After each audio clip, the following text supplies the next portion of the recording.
আসসালামু আলাইকুম গাইস, আপনারা সবাই কেমন আছেন? আমি অনেক ভালো আছি।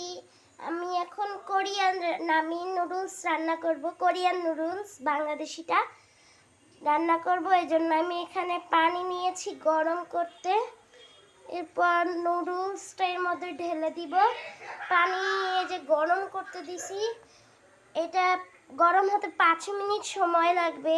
5 মিনিট পরে আবার দেখা হবে। সো কিছুক্ষণের জন্য একটু ব্রেক দেই। তো এই যে আমাদের কোরিয়ান নুডলস, এটা এখন আমরা ওই পানির মধ্যে দিব। এই যে কোরিয়ান নুডলসগুলা, এই যে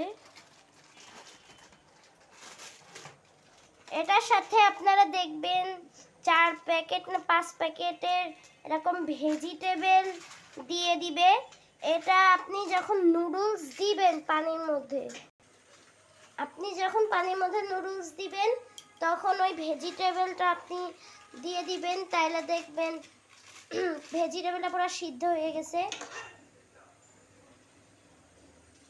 তো এই তো আমরা নুডলস দিয়ে দিয়েছি পানির মধ্যে, আরেক প্যাকেট দেওয়া হচ্ছে।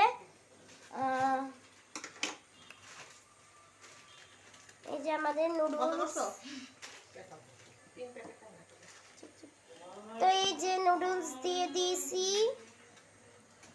এই যে নুডলস, আর 5 মিনিট পর আবার দেখা হবে। Bye bye. এখন আমি ওই ভেজিটেবলটা দিব, ওটা আপনারা দিয়ে দিয়েন, ওটা আমি আর দেখালাম না। 5 মিনিট পর আবার দেখা হবে যখন নুডলসটা সিদ্ধ হয়ে যাবে।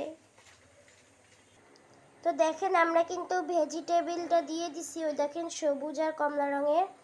তো আমার তো নুডলসটা গরম হচ্ছে, এখন এটা সিদ্ধ হয়ে গেলে আপনাদের সাথে আবার দেখা হবে।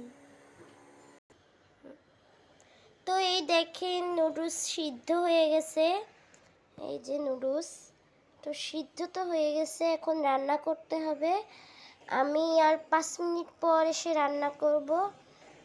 রান্নার সময় দেখা হবে। বাই বাই, রান্নার সময় দেখা হবে। তো এখানে তো আমি তেল গরম করে নিছি, মানে তেল গরম করতেছি। এই যে তেল দিয়ে নিছি, আর এখানে আমি এখন পেঁয়াজ কাটতেছি এবং মরিচ আছে। পেঁয়াজ মরিচ কেটে এই তেলের মধ্যে দিব এবং একটা ডিম ভাজবো। এই যে ডিম আছে, এই যে ডিম, এই ডিমটা ভাজবো। সো আপনাদের দেখাবো, আগে পেঁয়াজ মরিচটা কেটে নিই। তো এই যে পেঁয়াজ মরিচ তো কাটছি, এখন তেলের মধ্যে পেঁয়াজ মরিচটা ছাড়তে হবে। আর এই যে আমাদের সিদ্ধ নুডলসটা, তো ডিমটা দিয়ে দিয়েছি আমি, আর এখন এটা নাড়াবো।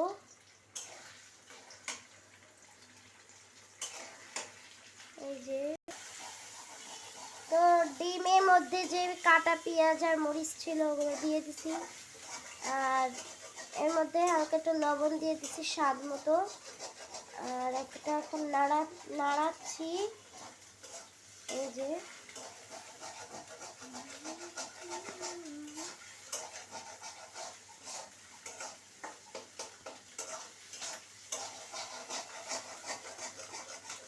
আর এই ডিমগুলো এখন কুচি কুচি হয়ে গেছে, ছোট ছোট ডিম হয়ে গেছে, যেহেতু এটা নাড়ানো হচ্ছে তাই এটা ছোট ছোট ডিম হয়ে গেছে। তো মশলাটা দিয়ে দিছি নুডলসের উপর, নুডলসটার মধ্যে ঢালছি, ঢালার পর মশলাটা দিয়ে দিছি। এই যে এখানে কিন্তু আমরা 2 প্যাকেট মশলা দিছি, তোমরা চাইলে 4 প্যাকেটও দিতে পারো। 4 প্যাকেট দিলে অনেক ঝাল হবে, এটা আমি 2 প্যাকেট দিছি, এত ঝাল খাইতে পারি না তাই।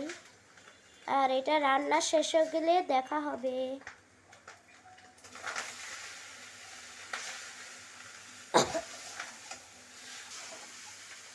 আপনারা দেখেন যে রান্না হচ্ছে।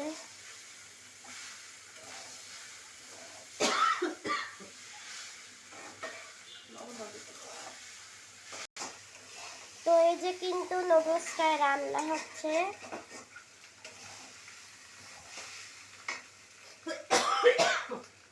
তো কিন্তু নুডলসটা রান্না শেষ, এখন বাটিতে রাখবো। আমাদের নুডলস তো রান্না শেষ, এখন বাটিতে ঢালতে হবে। তো এই হচ্ছে আমার নুডলস রেডি।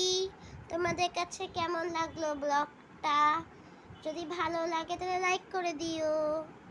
টাটা।